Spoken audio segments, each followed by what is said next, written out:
Good design कभी भी screen से स्टार्ट नहीं होता. It starts with people, observing them, observing their actions, what they are currently doing now, what will they do now later on, and how they are, their posture currently, they're sitting, they're sleeping, their head position, how they're blinking, what action they will have next, and why they are doing certain things they are doing right now.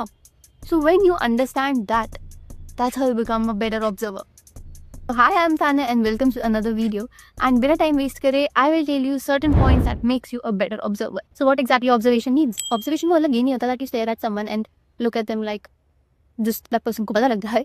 Obviously not. It basically means that you look at that person firmly and understand their action and how their posture is, what act they're doing. I mean, it may sound a little weird, but trust me that even their small action will teach you a lot. Because some designs, they're not loud. They have a hidden problem that you have to solve.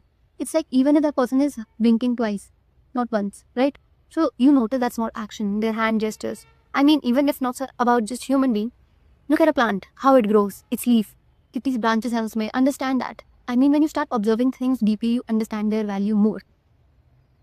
From people to design decisions. When you start observing, you realize that you will stop asking people about how my specific design looks. You will understand what looks naturally good and what is not looking naturally good.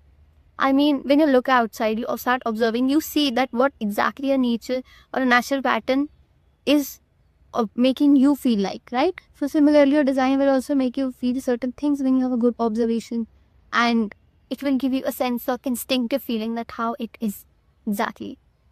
How do I use it in my design? Let me tell you.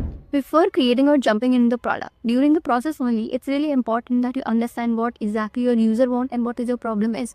So you observe कि problem है किसके लिए. So you create your design on whatever product that you are creating by observing and understanding कि oh, this product actually belongs to that specific audience. So you have to understand their pattern of work, how they will understand it. For instance, if I have to create a magazine for a children, it will be really different if I have to create it for an adult, right? Design is exactly not just about solving a problem. It's about solving a problem that is clear and clear to the people. They understand it easily and they don't want you to give them specific instruction. And that's what makes a good design. And someone has rightly said that all the best designs are in front of us, whether it's a door or even the phone that you're using right now. So yeah, thank you so much. And if you like my video, do share, subscribe, and for more design videos and content, just following.